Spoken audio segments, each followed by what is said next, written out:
আপনি এখন মনে করছেন যে ইরান ইসরায়েল যুদ্ধ শুরু হয়েছে, এই জন্য বাংলাদেশে তেলের অভাব। এটা আপনি দেখতে পাচ্ছেন। আরও যে বিভিন্ন দেশে অত্যাচার চলছে মুসলমানদের উপরে, আপনি মনে করছেন যে মুসলিম শাসকেরা লড়াই করছে না, এই জন্য তাদের উপরে গজব নেমে এসেছে। না, এটা নয়। তার আগের সবচেয়ে বড় কারণ হলো আপনারা নিজেরা, সাধারণ জনগণেরা এমন নাফরমান হয়ে গেছেন যে রব্বুল আলামিন আপনাদেরকে অসুবিধায় বা গজবে রেখেছেন, অত্যাচারী শাসকের অধীনস্থ করে দিয়েছেন আপনার পাপের কারণে। আর আপনি এখন বিপদে পড়ে আছেন আপনার পাপের কারণে, কিন্তু এই বিপদে পড়ার ওসিলা করে দিয়েছে ওই যুদ্ধটাকে। কথাটা কি বুঝতে পারলেন? মানে এটা আমার আপনার পাপের কারণে, এটা নতুন নয়, এটা আজকের পৃথিবীতে নতুন নয়। এর আগেও রব্বুল আলামিন যারা পাপ কাজে লিপ্ত হয়েছে এবং পাপ কাজে লিপ্ত হয়ে ফিরে আসেনি, পাপে লিপ্ত হতে হতে একদম চূড়ান্ত পর্যায়ে চলে গেছে, তখন রব্বুল আলামিন ওই কওমকে ধ্বংস করে দিয়েছেন। কিন্তু উম্মতে মুহাম্মাদের উপর রব্বুল আলামিনের এক বিশেষ রহমত যে তিনি কখনো উম্মতে মুহাম্মাদিকে ধ্বংস করবেন না। যেমন যাদেরকে ধ্বংস করা হয়েছে, রব্বুল আলামিন লূত আলাইহিস সালাতু ওয়াস সালামের কওমকে ধ্বংস করে দিলেন। কি কারণে? লূত আলাইহিস সালাতু ওয়াস সালামের কওমকেও লূত আলাইহিস সালাতু ওয়াস সালাম সতর্ক করেছিলেন, দাওয়াত দিয়েছিলেন, কিন্তু তারা রব্বুল আলামিনের দাওয়াতে সাড়া প্রদান করেনি।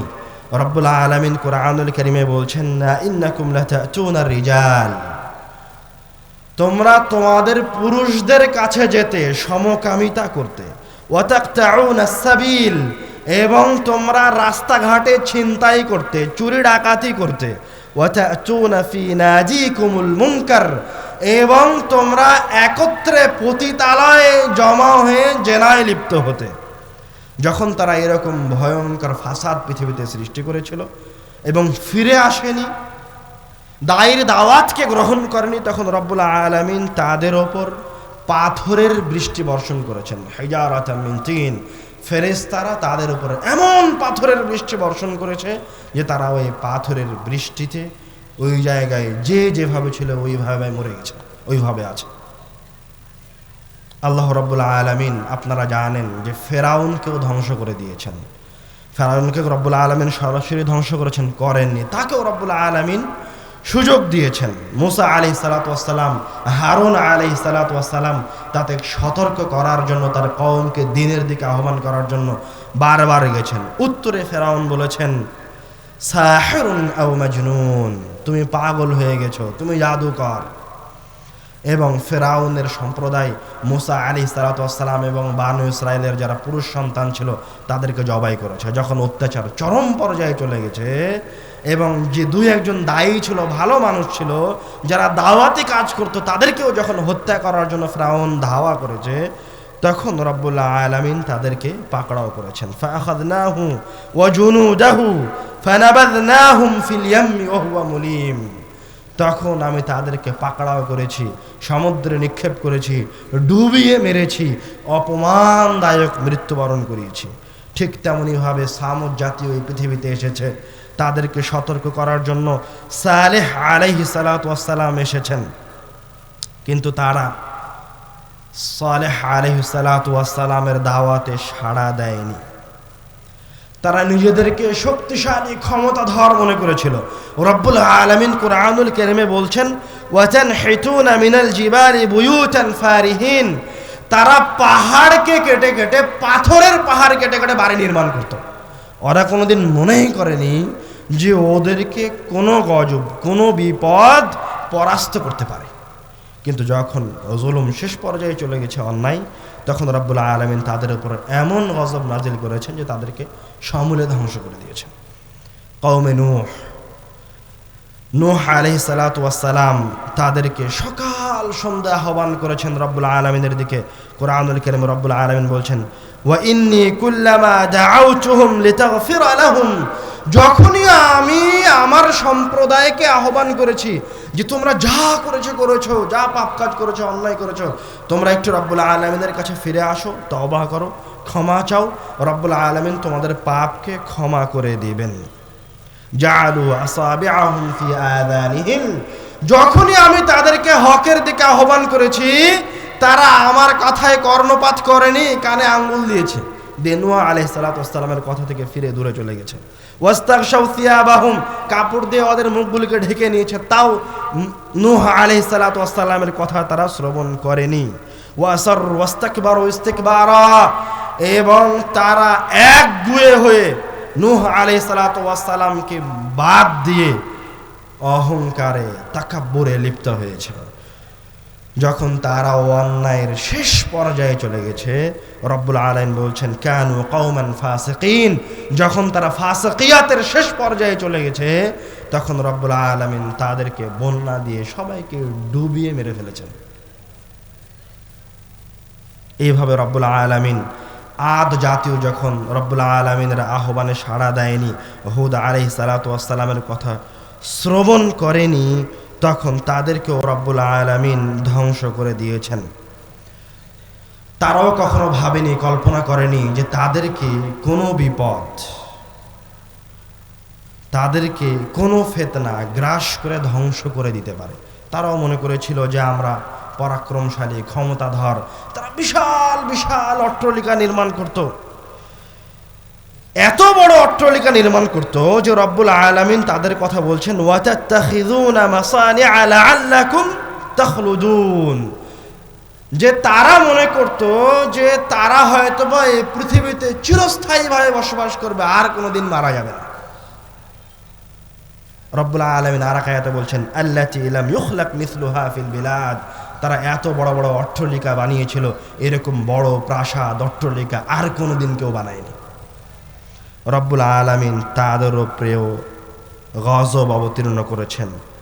টানা 7 দিন 8 রাত যাবৎ চলতে থেকেছে রব্বুল আলামিনের গজব, একদম ধূলিসাৎ করে মাটির সাথে মিশিয়ে দিয়েছেন। তেমনইভাবে শুআয়ব আলাইহিস সালাতু ওয়াস সালামের কওম মাদায়েনবাসীর উপর রব্বুল আলামিনের গজব নাজিল হয়েছে, তাদের ফিতনা ফাসাদের কারণে, সমাজে বিশৃঙ্খলা সৃষ্টি করার কারণে। রব্বুল আলামিন কোনোদিন কাউকে, কোনো কওমকে ততক্ষণ পর্যন্ত পাকড়াও করেন না, তাদের ওপর ততক্ষণ পর্যন্ত জুলুম নামিয়ে দেন না, গজব নামিয়ে দেন না, জুলুম নয়, ততক্ষণ পর্যন্ত গজব নামিয়ে দেন না, অত্যাচারী শাসক দেন না, যতক্ষণ না ওই অঞ্চলের মানুষ, ওই এলাকার মানুষ নিজেরা নাফরমান না হচ্ছে। রব্বুল আলামিন সূরা আনকাবুতের 29 নম্বর আয়াতে বলছেন ফাকুল্লান আখাযনা বিযামবিহি, আমি তাদের প্রত্যেককেই তাদের পাপের কারণে পাকড়াও করেছি। কাউকে রব্বুল আলামিন বিনা কারণে পাকড়াও করেনি। এখনো যাদের উপর অত্যাচার হচ্ছে, জুলুম হচ্ছে, আপনার দৃষ্টিতে তারা প্রথমে রব্বুল আলামিনের নাফরমানি করেছে। যদি বিশ্বাস না হয় তো গিয়ে দেখেন। আমি বাংলাদেশের উদাহরণ দিই। বাংলাদেশ এখন যতটুকু অস্থিতিশীল পর্যায়ে আছে, এটা তার পাপের কারণে, এটা আমাদের অন্যায়ের কারণে। এই যে যতগুলি কওমের অন্যায়ের কথা আমি এখন পর্যন্ত বললাম, তার কোন অন্যায়ের মাঝে আমরা লিপ্ত হইনি? জেনা বলেন, ব্যভিচার বলেন, সমকামিতা বলেন, আপনার বড় বড় বিল্ডিং বানানোর পাল্লাপাল্লি বলেন, প্রতিযোগিতা বলেন। রব্বুল আলামিন লুত সম্প্রদায়কে সমকামিতা এবং জেনার পাশাপাশি আরও একটা কারণে ধ্বংস করেছেন, সেটা হচ্ছে লুটপাট, ডাকাতি। আমরা ওই ডাকাতিতেও লিপ্ত আছি এখন। এমন কোনো কাজ নাই, এমন কোনো জঘন্যতম অপকর্ম নাই যা এখন আমরা করি না। কিভাবে রব্বুল আলামিনের রহমত আমরা পেতে পারি? আপনি কল্পনা করেন কিভাবে রব্বুল আলামিনের রহমত আসতে পারে। যত ধরনের যানবাহন আছে যেগুলো মানুষ এক জায়গায় থেকে আরেক জায়গায় যাওয়ার জন্য ব্যবহার করে, সব এখন জেনার কারখানা হয়ে গেছে। মেট্রো বলেন, ট্রেন বলেন। এই দেশের শতকরা 95% মানুষ মুসলমান। যে ট্রেনের বগিতে একজন টিকটকার জেনা করতেছে, সেই বগিতে যে করতেছে সেও মুসলমান। যারা তাকিয়ে থেকে তাদের দিকে দেখছে, মজা করছে, আনন্দ নিচ্ছে, তারাও মুসলমান।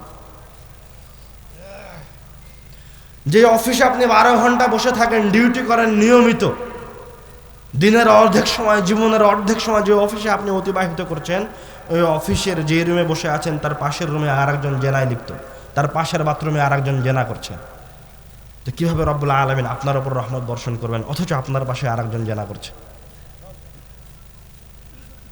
আপনার পাশে আপনি একজন তাসবিহ পড়ছেন, সুবহানাল্লাহ, আলহামদুলিল্লাহ, লা ইলাহা ইল্লাল্লাহ, আয়াতুল কুরসি পড়ছেন, কত দোয়া পড়ছেন, আর পাশে আপনার আরেকজনের কাছ থেকে সুদ ছাড়া ঘুষ ছাড়া কাজ করছে না, আপনি ওকে কোনো কিছু বলেন না। আপনি কি মনে করছেন যে আপনার এই তাসবিহ, আপনার এই সুবহানাল্লাহ, আলহামদুলিল্লাহ ওই গজব থেকে বাঁচাবে যেই গজবে ওই অপরাধকারী পতিত হবে? যখন পাপ প্রকাশ্যে চলে আসে তখন গজব একসাথে সবাইকে পাকড়াও করে, কাউকে ছাড়ে না, কেউ বাদ যাবে না। আপনি যদি নিজেকে রক্ষা করতে চান যে ওই গজবে আমি যেন না পড়ি, তাহলে যে আপনার সামনে পাপ কাজে লিপ্ত আছে তাকে বাধা দেন। আপনি যদি তাকে বাধা দেন তাহলে তারপরেও যদি রব্বুল আলামিনের গজব আসে তো কোনো না কোনোভাবে রব্বুল আলামিন আপনাকে ওই গজব থেকে বের করে নেবেন। কথা কি আপনারা বুঝতে পারলেন না? বুঝতে পারলেন না? মানে আপনি যতই তাসবিহ তাহলিল করেন না কেন, আর একজনকে আন্নাহি ওয়া আনিল মুনকার এটা যদি আপনার ভিতর থেকে উঠে যায়, আপনি যদি ট্রেনে বসে থেকে আর একজন টিকটকারের জেনা দেখেন, আপনি যদি অফিসে বসে থেকে আর একজন উলঙ্গ মহিলাকে উলঙ্গ হয়ে আসতে আর পাশের রুমে জেনা করতে সহযোগিতা করেন, আপনি যদি আর একজনকে সুদের উপর লেনদেন করতে সহযোগিতা করেন, আপনি যদি সুদি ব্যাংকে চাকরি করেন, আপনি যদি আর একজন রাস্তায় অন্যায় করছে চাঁদা তুলছে তার পাশে গিয়ে দাঁড়ান, তাকে বাধা না দেন, তো এদের ওপর এদের কারণে রব্বুল আলামিন যে গজব অবতীর্ণ করবেন, এদের কারণে এই পৃথিবীতে যা আসবে, যত বিপদ আসবে, সেই বিপদগুলির আপনিও ভোগ করবেন। এই বিপদগুলি আসার কারণ আপনিও হবেন। আর আপনি যদি দাওয়াতি কাজ চলমান রাখেন, রব্বুল আলামিন যদি কোনো বিপদ দিয়েও দেয়, তো রব্বুল আলামিন আপনাকে কোনো না কোনোভাবে ওই বিপদ থেকে বের করে নিয়ে আসবেন। সুবহানাল্লাহ। এই বিপদ থেকে, এই পৃথিবীর এই ক্রান্তি লগ্ন সময় থেকে, এই বাংলাদেশকে যদি আমরা আবারও ফিরিয়ে নিয়ে যেতে চাই, নিজেকে যদি বাঁচাতে চাই, তো পুনরায় রব্বুল আলামিনের কাছে ফিরে আসতে হবে। রব্বুল আলামিনের কাছে ফিরে আসা ছাড়া কোনো উপায় নাই, হকের পথে ফিরে আসা ছাড়া কোনো উপায় নাই। রব্বুল আলামিন অসংখ্য আয়াতে বলেছেন, যারা ভালো, যারা নেক কাজে লিপ্ত, যখন কোনো সম্প্রদায়ের জন্য সমাজের মানুষ ভালো কাজের দিকে ফিরে আসে, তখন রব্বুল আলামিনের রহমত অটোমেটিক তাদের উপর চলে আসে, বরকত তাদের উপর চলে আসে, রুটি রুজি একা একাই তাদের কাছে আসে, তাদেরকে যেতে হয় না রুটি রুজি। শুধু রব্বুল আলামিনের রাসূল সাল্লাল্লাহু আলাইহি ওয়াসাল্লামের দেখানো পথে আসেন, তারপরে রুটি রুজির ব্যবস্থা আপনাকে নয়, রব্বুল আলামিন করে দিবেন। রব্বুল আলামিন কোরআনুল কারীমে বলছেন, ওয়ালাউ আন্না আহলাল কুরা আমানু, যদি কোনো গ্রামবাসী, কোনো জনপদের মানুষ ঈমান আনয়ন করে, ওয়াত্তাকাউ, এবং রব্বুল আলামিনের বিধি নিষেধকে মেনে চলে, লাফাতাহনা আলাইহিম বারাকাতিম মিনাস সামাই ওয়াল আরদ, তাহলে আমি এই জনপদের উপরে, এই মানুষদের উপরে, ফাতাহনা আলাইহিম, আসমানের থেকে বরকত নাজিল হওয়ার দরজা সমূহকে উন্মুক্ত করে দিব, জমিন থেকে তাদের জন্য রুটি রুজির ব্যবস্থাকে, আমার রহমতের ব্যবস্থাকে, আমাদের রহমতের দরজাগুলিকে জমিন থেকে উন্মুক্ত করে দেব। সুবহানাল্লাহ। আর এক আয়াতে রব্বুল আলামিন বলছেন, ওয়াদারাবাল্লাহু মাসালান ক্বরিয়াতান কানাত আমিনাতান মুতমাইন্নাহ, এমন একটা জনপদ ছিল যারা মুমিন, পরহেজগার, সবাই খুব ভালো মানুষ ছিল। অধিকাংশ মুফাসসিরিনগণ বলছেন এই আয়াতে রব্বুল আলামিন মক্কাবাসীর কথা বলছেন, কুরাইশদের কথা বলছেন। ওই অঞ্চলের মানুষ পরহেজগার ছিল, রব্বুল আলামিনের নাফরমানি করত না। আমিনাতাম মুতমাইন্নাহ, বিনিময়ে রব্বুল আলামিন ওই এলাকাকে, ওই অঞ্চলকে নিরাপদ করে দিয়েছিলেন। মুতমাইন্নাহ, সবাই খুব প্রশান্তিতে বসবাস করত। ইয়াতিহা রিজকুহা রাগাদাম মিন কুল্লি মাকান, অথচ এরকম মরুভূমিতে যেখানে গাছ হওয়ার মতো, শস্য উৎপাদনের মতো কোনো ব্যবস্থা নাই, রুটি রুজির কোনো ব্যবস্থা নাই। ইয়াতিহা রিজকুহা রাগাদাম মিন কুল্লি মাকান, এইরকম একটা জায়গায় রব্বুল আলামিন পৃথিবীর আনাচে কানাচে থেকে তাদের জন্য রিজিকের ব্যবস্থা করে দিতেন, রিজিক তাদের কাছে চলে আসতো। সুবহানাল্লাহ। অথচ রিজিক তাদের অঞ্চলে উৎপাদন হতো না? রব্বুল আলামিন অন্য অন্য জায়গা থেকে নিয়ে এসে তাদের খাবার দাবার এবং তাদের নিরাপত্তার ব্যবস্থা করে দিতেন। নিরাপত্তার ব্যবস্থা কেন বলা হচ্ছে? কেননা ওই সময় তাদের আশেপাশের যত এলাকা আছে, যত দেশ আছে, কাবিলা আছে, সবাই যুদ্ধে লিপ্ত, কারো নিরাপত্তা নাই। কেউ নিরাপদে এক দেশ থেকে আরেক দেশে ব্যবসার জন্য যেতে পারে না। অথচ আপনি ইতিহাসে দেখবেন, রাসূলুল্লাহ সাল্লাল্লাহু আলাইহি ওয়াসাল্লামের সিরাতে দেখবেন যে কোরাইশ বংশের এরা, মক্কার অধিবাসীরা নিরাপদে সিরিয়ায় যেত, শামে যেত, মিশরে যেত, এই সমস্ত অঞ্চলে তারা ব্যবসা বাণিজ্য করত। তারা ধনী ছিল, কোটিপতি ছিল। তাদেরকে কেউ রাস্তায় ছিনতাইও করতো না, বিপদেও ফেলতো না। এটা রব্বুল আলামিনের পক্ষ থেকে তাদের উপর একটা খাস নিয়ামত ছিল। তারপরে রব্বুল আলামিন বলছেন ফাকাফারাত বিআনউমিল্লাহ, এক পর্যায়ে গিয়ে তারা রব্বুল আলামিনের নিয়ামতকে অস্বীকার করলো, তারা রাসূল সাল্লাল্লাহু আলাইহি ওয়াসাল্লামের দাওয়াতকে অস্বীকার করলো। ফাআযাকাহুল্লাহ লিবাসাল জু'i ওয়াল খাউফ, এবার রব্বুল আলামিন তাদের উপরে ক্ষুধা, খাদ্যের সংকট এবং অনিরাপত্তাকে চাপিয়ে দিলেন। তারা এবার ভয় পাওয়া শুরু করলো। বিমা কানু ইয়াসনাউন, এবং তাদের এই অনিরাপত্তার কারণ হচ্ছে তারা যে কাজগুলি করত সেগুলি। কি কাজ করত? তারা রাসূল সাল্লাল্লাহু আলাইহি ওয়াসাল্লামের উপর অত্যাচার করত। তারা যারা অনুসরণ করেছিল তাদেরকে শাস্তি দিত, তাদেরকে মক্কা থেকে বের করে দিল। এবং রব্বুল আলামিনের নাফরমানি করার কারণে যাদের উপর এতদিন তিনি নিয়ামত দিয়ে রেখেছিলেন, এদের সবাইকে, এদের সবার সর্দারদেরকে বদর প্রান্তরে রব্বুল আলামিন হত্যা করলেন। সাহাবায়ে কেরামগণ এদেরকে হত্যা করলেন। কালেমার পতাকা আবার এদের উপর বিজয়ী হলো। এইভাবে রব্বুল আলামিন যারাই ফিরে আসে তাদের উপর তার রহমত, তার বরকত, তার নেয়ামত অবতীর্ণ করতে থাকেন। এবং যারা সৎ বান্দা রব্বুল আলামিনের তাসবিহ করে, যেটা আপনাকে বললাম, আপনি যদি দাওয়াতি কাজ চালু রাখেন আর রব্বুল আলামিনের গজব চলে আসে, তো আপনি যেহেতু দাওয়াতি কাজ করেন, রব্বুল আলামিন আপনাকে ওই গজব থেকে বের করে নিয়েন। তার দলিল, তার সবচেয়ে বড় দলিল হচ্ছে ইব্রাহিম আলাইহিস সালাতু ওয়াস সালাম। ইব্রাহিম আলাইহিস সালাতু ওয়াস সালাম ছিলেন রব্বুল আলামিনের নবী, পরহেজগার বান্দা, মানুষকে দাওয়াত দিতেন। কিন্তু মানুষ তার দাওয়াত গ্রহণ করেনি, তাকে আগুনে নিক্ষেপ করলো। রব্বুল আলামিন আগুনকে বললেন কুনি বারদাও ওয়া সালামা, হে আগুন তুমি ঠান্ডা হয়ে যাও। আসহাবুল উখদুদের ঘটনা আপনারা শুনেছেন, ওই যুবকের ঘটনা আপনারা জানেন। রাজা তাকে বহুভাবে, বিভিন্নভাবে হত্যা করার চেষ্টা করে, কিন্তু হত্যা করতে পারে না, মারতে পারে না। শেষ পর্যন্ত ওই যুবক নিজে বলে দিল যে কিভাবে তাকে হত্যা করা যাবে। তখন রাজা ওই যুবক যে পদ্ধতির কথা বলে দিল যে তুমি আমার রবের নামে আমার দিকে তীর চালাও, তাহলে তুমি আমাকে হত্যা করতে পারবে, সেইভাবে তাকে হত্যা করলো। রব্বুল আলামিন ওই যুবককে নিরাপত্তা প্রদান করলেন তার দাওয়াতি কাজের কারণে। ইউনুস আলাইহিস সালাতু ওয়াস সালাম রব্বুল আলামিনের একজন পরহেজগার বান্দা। তিনি যখন সাগরে হাবুডুবু খাচ্ছেন, মাছ তাকে গিলে নিয়েছে, রব্বুল আলামিন এই পরহেজগার বান্দার ডাকে সাড়া প্রদান করলেন। তাকে তিনি ওই সমুদ্রে, যে জায়গায় বাঁচার কোনো উপায় নাই, তিনিও জানেন তার বাঁচার কোনো উপায় নাই, কিন্তু রব্বুল আলামিন ক্ষমতাশীল, তার ক্ষমতার উপরে কোনো ক্ষমতা নাই, তিনি চাইলেই কোনো উপায় বের করে দিতে পারেন। রব্বুল আলামিন তাকে ওই সমুদ্র থেকে, ওই মাছের পেট থেকে বাঁচালেন, রক্ষা করলেন। আসহাবে কাহফের যুবকদের ঘটনা জানেন, তারাও দাওয়াতি কাজে বের হয়েছিল।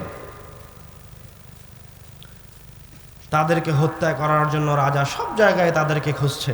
রব্বুল আলামিন তাদের নিরাপত্তার ব্যবস্থা করলেন, তারা গুহায় গিয়ে আশ্রয় নিল। তাদেরকে কেউ হত্যা করতে পারল না, রব্বুল আলামিন তাদেরকে নিরাপদ করে দিলেন। তারা দাওয়াতি কাজ করত, ভালো মানুষ ছিল। নূহ আলাইহিস সালাতু ওয়াস সালামের কওম যারা নাফরমানি করেছিল, সবাইকে রব্বুল আলামিন পানিতে ডুবিয়ে দিলেন। কিন্তু নূহ আলাইহিস সালাতু ওয়াস সালাম রব্বুল আলামিনের বান্দা, দাওয়াতি কাজ করতেন, এবং তারা যারা অনুসারী ছিল তাদেরকে রব্বুল আলামিন নৌকাতে করে রক্ষা করলেন, বাঁচালেন। বদরের যুদ্ধে, খন্দকের যুদ্ধে রাসূল সাল্লাল্লাহু আলাইহি ওয়াসাল্লাম যত যুদ্ধ করেছেন, সব যুদ্ধে মুসলমানরা দুর্বল, মুহাম্মদ সাল্লাল্লাহু আলাইহি ওয়াসাল্লাম দুর্বল, অস্ত্র নাই, শস্ত্র নাই, কোনো কিছু নাই। কিন্তু রব্বুল আলামিন প্রত্যেকটা যুদ্ধে কাদেরকে বিজয়ী করেছেন? মুহাম্মদ সাল্লাল্লাহু আলাইহি সাল্লামকে এই দুর্বলদেরকে বিজয়ী করেছেন কোনো অস্ত্র ছাড়া, ক্ষমতা ছাড়া। কেন? তারা রব্বুল আলামিনের তাসবিহ পাঠ করে, তারা রব্বুল আলামিনের দ্বীনকে প্রচারের জন্য দাওয়াতি কাজ করে। যদি নিজেকে বাঁচাতে চান তাহলে দাওয়াতি কাজে আসেন। দাওয়াতি কাজ শুধুমাত্র আলেম ওলামার উপরে ন্যস্ত করা নাই, দাওয়াত দেওয়া আপনারও কর্তব্য। যখন আপনি দেখছেন বাসেই আর একজন বেহায়া অবস্থায় আছে, আপনার দায়িত্ব তাকে বলেন সে যেন বেহায়া অবস্থায় না থাকে। আপনার দায়িত্ব তাকে বলেন সে যেন এই জায়গায় নাচ গান নর্তকের ভিডিও না করে। আপনি বগুড়া অঞ্চলের মানুষ, কত আহলে হাদিস, হাজার হাজার আহলে হাদিস, অথচ আপনার এই বগুড়া শহরেই এই রাস্তা দিয়ে বের হলে আপনি দেখবেন উলঙ্গ মহিলারা হেঁটে যাচ্ছে। ওদেরকে নিষেধ করা আপনার দায়িত্ব। যে হোটেল আপনি পরিচালনা করছেন এই হোটেলে যেন অন্যায় না হয়, অন্যায়কে রোধ করা আপনার দায়িত্ব। যেই দিন আপনি এই পদ্ধতিকে, এই কাজকে বেছে নেবেন, যেদিন আপনি ভালো হয়ে যাবেন, মানুষ পরহেজগার হয়ে যাবে, তখন দেখবেন অটোমেটিক যত সমস্যা আপনার উপর এসেছিল, সে আজকের তেলের সমস্যা হোক, পেট্রোলের সমস্যা হোক, খাদ্যের সমস্যা হোক, যত সমস্যার আপনি সম্মুখীন হয়েছেন, আপনি ভালো হয়ে যান, সমাজ ভালো হয়ে যাক, দেখুন সব সমস্যা একা একাই উঠে গেছে, আপনাকে উঠাতে হবে না। আপনাকে ব্যারেল ব্যারেল তেল অন্য অন্য দেশ থেকে কিনে নিয়ে আসা লাগবে না, ওটা রব্বুল আলামিন ব্যবস্থা করে দিবেন, সহজ করে দিবেন, কঠিন করে রাখবেন না। আপনি লাইন, হাজার হাজার মানুষ মোটর সাইকেল নিয়ে দাঁড়িয়ে আছে প্রখর রোদের ভিতরে, কত কষ্ট করছে 1 লিটার তেলের জন্য, 200 টাকা তেল দিবে, 200 টাকার বেশি তেল দিবে না। অথচ ওই লোকটা একদিন কোনো একজন মানুষকে গিয়ে বলেনি যে তুমি সালাত আদায় করো, কোনো একদিন কোনো উলঙ্গ মহিলাকে বলেনি যে তুমি একটু পর্দা পুরুষিতা করো, কোনোদিন নিজের সন্তান সন্ততিকে বলেনি তুমি মসজিদ মাদ্রাসায় যাও। তো ওই যেই গজবের সম্মুখীন হয়েছে, যেই বিপদের সম্মুখীন, ও নিজে এখন ওই গজবটা কার জন্য এসেছে, কার কারণে এসেছে? নিজের কারণে এসেছে। ইন্নাল্লাহা লা ইয়াযলিমু মিসকালা যাররাহ, রব্বুল আলামিন কারো উপরে সরিষা সমপরিমাণ জুলুম করেন না। আল্লাহ রাসূল সাল্লাল্লাহু আলাইহি ওয়াসাল্লাম বলেছেন ইন্নাল্লাহা ইয়ারফাউ বিহাযাল কিতাবি আকওয়ামান ওয়া ইয়াদউ বিহি আখারিন, রব্বুল আলামিন এই কিতাবকে দিয়ে একটা জাতিকে সম্মানিত করবেন, আবার এই কিতাবকে দিয়ে একটা জাতিকে অপদস্থ করবেন, তাদের উপর গজবকে চাপিয়ে দিবেন, অধঃপতনের অথল তলে নামিয়ে দিবেন। সেটা কিভাবে? কোরআনুল কারীম। একটা জাতি নিয়ে আছে, ওদেরকে রব্বুল আলামিন সম্মানিত করেছেন। আরো একটা জাতি, ওরাও কোরআনুল কারীম বহন করে, অথচ রব্বুল আলামিন ওদের উপরে নানান ধরনের গজব দিয়ে রেখেছেন। কারণটা কি? এদের কাছে কোরআন আছে, এরা কোরআন পড়ে, এরা কোরআন মানে। আর একটা জাতি, এদের কাছে কোরআন আছে, এরাও জানে যে কোরআনুল কারীম আল্লাহর পক্ষ থেকে এসেছে, এরাও জানে এই কোরআনুল কারীমের প্রত্যেকটা ফরমান রব্বুল আলামিনের আমাকে মানতে হবে, কিন্তু তারপরেও মানে না, অথচ ঘরে ঘরে কোরআন মাজিদ আছে। তখন রব্বুল আলামিন তাদের উপর গজব চাপিয়ে দিয়েছে। এটা রব্বুল আলামিনের সুন্নাত পৃথিবীতে। যতদিন না মানুষ ফিরে আসবে, যতদিন না মানুষ ভালো হবে, ততদিন পর্যন্ত মুক্তির কোনো পথ নাই, মুক্তির কোনো উপায় নাই। আমি আমার কথার শেষের দিকে চলে আসছি, আপনাদের সাথে আমার শেষ পয়েন্ট। দেশ জাতিকে, এই পৃথিবীর মুসলমানদেরকে পুনরায় আবারও ভালো করার জন্য, সৎ পথে ফিরিয়ে নিয়ে আসার জন্য, আবারও পরহেজগার বানানোর জন্য, আবারও যেই খেলাফত প্রতিষ্ঠার কথা আমরা রাত দিন বলি, সেই খেলাফত প্রতিষ্ঠা করার জন্য পুনরায় আমাদেরকে ওই জায়গাতেই ফিরে আসতে হবে যেই জায়গায় রাসূল সাল্লাল্লাহু আলাইহি ওয়াসাল্লাম, যেই জায়গা থেকে সাহাবায়ে কেরামগণ, যেই জায়গা থেকে তাবেঈনে কেরামগণ এবং আমাদের খলিফাগণ শুরু করেছিলেন এবং সফল হয়েছিলেন। আমি আপনি বর্তমান সময়ের মুসলমান যদি সফল হতে চাই, তো আবার ওই জায়গায় ফিরে আসতে হবে, ওই পদ্ধতিতেই ফিরে আসতে হবে। রব্বুল আলামিন ওয়াদা করেছেন কোরআনুল কারীমে যে আপনি যদি ফিরে আসেন ওই পদ্ধতিতে, আপনি যদি মুমিন হয়ে যান আর এইভাবে রাসূল সাল্লাল্লাহু আলাইহি ওয়াসাল্লামের অনুসরণ করেন, তো রব্বুল আলামিন আপনাকে খেলাফত দান করবেন। সুবহানাল্লাহ, এটা রব্বুল আলামিন ওয়াদা করেছেন। পদ্ধতিটা কি? পদ্ধতি হচ্ছে আপনাকে আবার মসজিদে ফিরে আসতে হবে, মসজিদ দিয়েই শুরু করতে হবে। এই মাহফিল করা হবে না। প্রত্যেক দিন যদি মাহফিল করা হয় আর মসজিদে আবাদ না হয়, তো এই মাহফিল সরিষার সমপরিমাণ উপকার করতে পারবে না। যদি মসজিদ আবাদ না হয় আর পুরো বাংলাদেশ মাদ্রাসা দিয়ে ভরপুর হয়ে যায়, তবু ওই মাদ্রাসা কোনো উপকার করতে পারবে না। যদি মসজিদ আবাদ না হয়, বাকি সব জায়গায় দাওয়াতের কাজ চলছে, তবুও কাজ হবে না। ওই মসজিদেই ফিরে আসতে হবে, দাওয়াত ওই মসজিদ থেকে শুরু করতে হবে। রব্বুল আলামিন মসজিদকে শুধুমাত্র তার সালাতের জন্য নয়, শুধুমাত্র তার ইবাদতের জন্য নয়, মুসলমানদের জমায়েত হওয়ার শিক্ষা কেন্দ্র করে দিয়েছেন। মুসলমানরা ওই জায়গায় শিখবে, ওই জায়গায় পড়বে। 400 শতাব্দী পর্যন্ত মুসলমানদের কোনো শিক্ষা প্রতিষ্ঠান মসজিদের বাইরে ছিল না। 400 শতাব্দী বোঝেন, মানে রাসূল সাল্লাল্লাহু আলাইহি ওয়াসাল্লামের হিজরত থেকে নিয়ে 400 বছর পর্যন্ত মুসলমানদের শিক্ষা প্রতিষ্ঠান কোথায় ছিল? মসজিদের ভিতরে। এই জন্য মুসলমানদের খেলাফতও ছিল, মুসলমানরা শক্তিশালীও ছিল, মুসলমানদের উপর রব্বুল আলামিনের নিয়ামতও ছিল ভরপুর। যেদিন মুসলমানরা মসজিদ থেকে বের হয়ে এসে মসজিদ ছেড়ে দিয়েছে, সেই দিন মুসলমানদের কাছ থেকে সব কিছু চলে গেছে। আপনাকে একটু 2-3 মিনিট একটা পার্থক্য দেখাই যে মসজিদ কি জিনিস, মসজিদের শিক্ষা কি জিনিস, মক্তব কি জিনিস, আর অন্য অন্য প্রতিষ্ঠান কি জিনিস। আপনার সন্তান তো ব্রাকে যায়, কেজি স্কুলে যায়, কলেজে যায়, ইউনিভার্সিটিতে যায়। আপনি নিজেই উত্তর দেন, ওই কলেজের দিকে যাওয়ার কোনো ফজিলত আছে, কোনো নেকি আছে? কথা বলেন। ওই ব্রাকে সন্তান গিয়ে পড়বে, তার কোনো নেকি আছে, কোনো ফজিলত আছে? ওই ঘরের কোনো ফজিলত আছে? কোনো ফজিলত নাই। আর রাসূল সাল্লাল্লাহু আলাইহি ওয়াসাল্লাম বলছেন, মান গাদা আও রাহা ইলাল মসজিদ, কেউ যদি শুধু মসজিদের উদ্দেশ্যে বের হয়, কি করবে মসজিদে গিয়ে সেটা পরের কথা, কি ইবাদত করবে সেটা পরে, শুধু মসজিদের উদ্দেশ্যে সকালে বের হোক, সন্ধ্যায় বের হোক, রাত্রে বের হোক, যখনই বের হোক, শুধু রব্বুল আলামিনের ঘরকে উদ্দেশ্য করে বের হয়েছে, আ'আদাল্লাহু লাহু নুজুলান ফিল জান্নাহ, রব্বুল আলামিন ওই বান্দার জন্য জান্নাতে অভ্যর্থনার ব্যবস্থা করেছেন। সুবহানাল্লাহ, খাবার দাবারের ব্যবস্থা করেছেন। এখন আপনার সন্তান প্রত্যেক দিন মসজিদকে বাদ দিয়ে ব্রাকে যায়, কেজি স্কুলে যায়, তো ওই জায়গায় কি রব্বুল আলামিন কোনো ফজিলত রেখেছেন? রাখেননি। আপনার সন্তান মসজিদকে ছেড়ে দিয়ে কেজি স্কুলে শিক্ষার জন্য যায়, কেজি স্কুলে শিক্ষার কি রব্বুল আলামিন কোনো ফজিলত রেখেছেন? রাখেননি, কিন্তু মসজিদে রেখেছেন। রাসূল সাল্লাল্লাহু আলাইহি ওয়াসাল্লাম বলছেন, মান গাদা ইলাল মসজিদ লা ইরিদু ইল্লা আন ইয়াতাআল্লামা খায়রান আও ইউআল্লিমা, যেই ব্যক্তি মসজিদের দিকে গেল শুধুমাত্র এই নিয়তে, এই উদ্দেশ্যে যে মসজিদে গিয়ে সে কিছু শিখবে অথবা আর একজনকে কোনো কিছু শিখাবে, তো এই নিয়ত করে যে মসজিদে গেছে শিখা অথবা শিখানোর উদ্দেশ্যে, তার এই বের হওয়ার বিনিময়ে রব্বুল আলামিন তার জন্য একটা উমরা অথবা একটা হজের নেকি দিয়ে দিয়েছেন। সুবহানাল্লাহ। এখন বলেন, 14 বছর কিয়ামত পর্যন্ত, মরা পর্যন্ত যদি আপনি কলেজ, ইউনিভার্সিটি আর বেরাকে আর প্রাইমারিতে যান, তো তার এক নেকি হবে? হবে না। তো ওই জায়গায় কে নিয়ে যায়? মসজিদে কেন যেতে পারেন না? শয়তান নিয়ে যায়।